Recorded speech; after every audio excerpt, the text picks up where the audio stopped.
Meet Minnie. She is a 50-year-old Thai entrepreneur who spent the last decade building a life in neighboring Laos. Her story asks a difficult question. How do you keep a business alive when the macroeconomic foundation of the country it operates in collapses? Minnie avoided the typical foreign investor playbook, operating instead on a strict when-in-Rome philosophy. Over 10 years, she integrated deep into the local culture, learning that business in Laos operates on a personal level. Contracts here are often negotiated at the street market, built on years of face-to-face trust. By early 2020, that trust had paid off.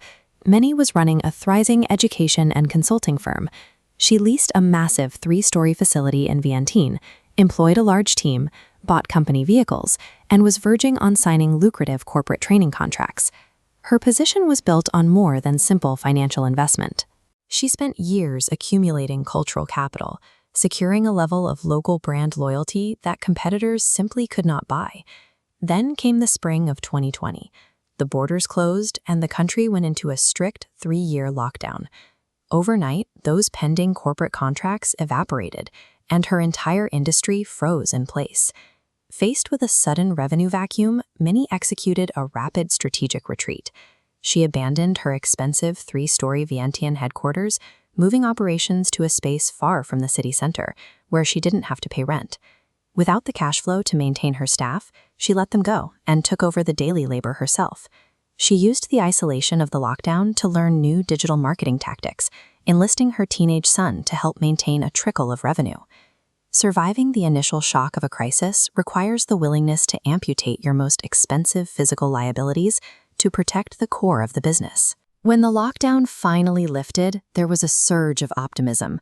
Laos was opening its borders, tourists were expected to flood back, and the new high-speed railway connecting Laos to China promised a massive injection of international commerce. But the global economy had other plans. The protracted war in Ukraine destabilized global supply chains, while the United States drastically raised interest rates. Those distant macro shocks sent immediate, violent economic shockwaves directly into the landlocked borders of Laos. On the ground, this translated into a severe national fuel shortage. Long lines snaked outside dry gas stations. Minnie, who had finally started booking consulting jobs again, was physically paralyzed. She had to cancel contracts simply because she couldn't get enough gas to drive to her clients. A business can only be as agile as its environment allows. Localized micro-resilience is rendered useless when the physical macro infrastructure of a nation grinds to a halt. As the fuel crisis eased, a more insidious threat took its place. The national currency, the Lao Kip, began a rapid devaluation against foreign currencies. This chart tracks the purchasing power of Minnie's business reserves. She held 100 million kip in savings. Before the crisis, that was worth about 400,000 Thai baht. Over a few short months, the exchange rate plummeted, eroding that exact same pile of cash down to less than 100,000 baht. Because Laos relies on imports for roughly 90% of its consumer goods, the plunging kip had a catastrophic secondary effect. The cost of imported supplies skyrocketed, meaning Minnie's operational expenses spiked at the exact moment her local revenue was losing its actual value. This currency crash sparked a massive exodus. The local workforce began pouring across the border into Thailand to earn stronger currency. Minnie lost her remaining teachers and found it impossible to hire replacements, regardless of what she offered to pay. It is a harsh economic reality. You cannot outwork or outmanage a business model when hyperinflation and a total labor collapse simultaneously destroy your revenue base and your ability to produce. Even with her physical staff gone and her locations abandoned, Minnie still had one lifeline. Over 7 years, she had invested hundreds of thousands of baht into a Facebook page, building a digital storefront with tens of thousands of loyal followers. It was her primary marketing tool. Then, a scam syndicate hacked the page. They locked her out and transformed her business hub into a spam operation. When she pleaded with the platform to restore her access, they failed to respond. At 50 years old, she was stripped of her physical business, her digital storefront, her energy, and her hope.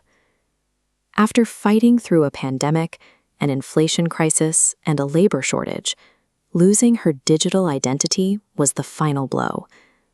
External, centralized platforms can instantly erase the assets an entrepreneur spends a lifetime building.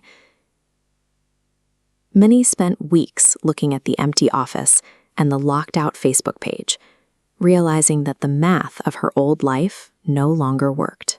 Continuing to fight for the previous business model was a guaranteed path to exhaustion and failure.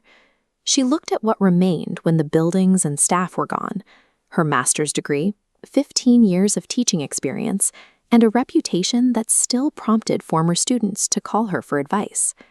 These were her true assets. Long-term business security is found in highly portable, adaptable human skills. When the infrastructure of a market fails, the only asset that remains is the expertise of the person who built it. With that focus, many pivoted. She moved away from labor-intensive physical operations and transitioned into scalable media.